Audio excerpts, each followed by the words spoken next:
Lilin itu tak pernah padam, meski hujan mengguyur, meski aku meniupnya berkali-kali. Cahayanya seolah memanggilku, membimbingku ke ruang otopsi yang terkubur puluhan tahun. Di sanalah operasi terakhir itu menunggu untuk diselesaikan, bersama sang dokter yang seharusnya sudah mati. Ruang otopsi terakhir. Mereka pikir ini cuma tantangan konyol, tidur semalam di ruang otopsi tua. Tapi malam itu aku dengar suara, instruksi bedah di telingaku. Padahal aku sendirian, dan tubuh di meja itu membuka matanya. Darah di balik bayangan Rembrandt.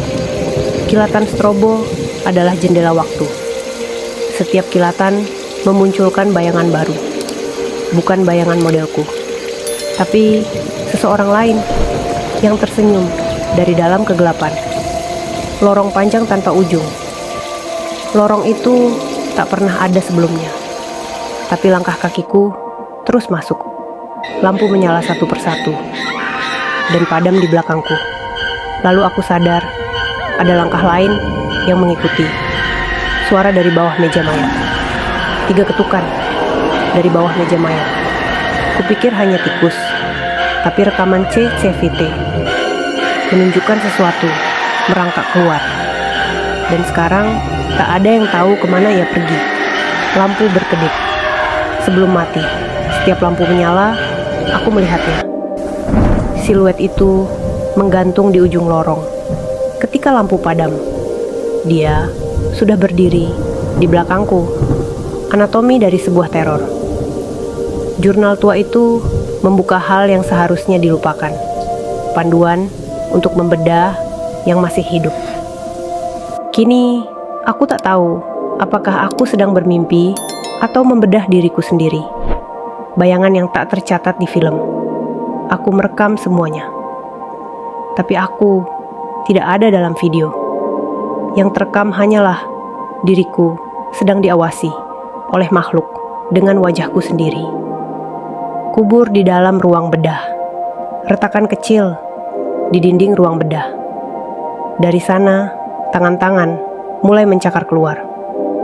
Karena ruangan ini dibangun di atas kuburan. Ketukan 3 kali di ruang pendingin.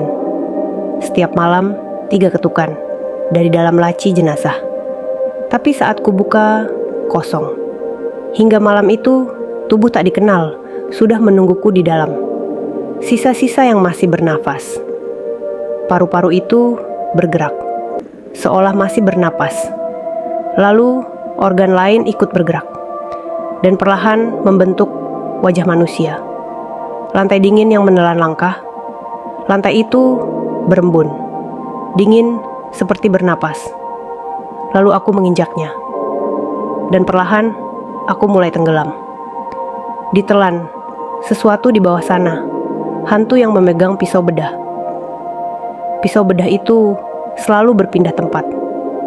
Rekaman malam hari memperlihatkan tangan tanpa bentuk, memegangnya selama berjam-jam. Di samping tempat tidur kosong. Pintu besi yang menutup sendiri. Pintu besi itu selalu menutup sendiri. Tepat pukul 03.33 dini hari.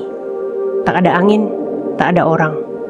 Tapi bayangan berkuku merayap dari lantai bawah. Kini, sesuatu sudah keluar dari baliknya. Kabut yang membisikkan nama. Setiap malam, kabut keluar dari ventilasi. Dan di tengah kabut, huruf-huruf mulai muncul. Membentuk nama-nama orang yang sudah mati. Nama terakhirnya adalah namaku sendiri. Cahaya lilin di tengah fluoresen mati, listrik padam. Gedung gelap total. Hanya satu lilin yang menyala di ruang otopsi. Cahayanya tak menyinari apa-apa, kecuali tubuh itu yang berdiri dan tersenyum. Mata terbuka di kantong mayat. Aku melihatnya, matanya terbuka di dalam kantong jenazah. Tapi saat kubuka, ia tertutup kembali. Kamera menunjukkan mata itu mengikutiku semalaman. Ruangan yang tak pernah dikosongkan. Ruangan itu tak pernah digunakan. tapi setiap malam terdengar detak jantung dari dalamnya. Saat pintunya kubuka, masa lalu kembali hidup dengan darah. Luka yang tidak pernah kering. Luka itu sudah dijahit dengan sempurna, tapi darah terus mengalir. Seolah ada sesuatu yang membuka dari dalam. Tubuh tanpa wajah di sudut ruangan. Tubuh itu tak punya wajah. Kulitnya dikupas bersih, dan setiap malam ia berpindah, mendekat, dan sekarang ia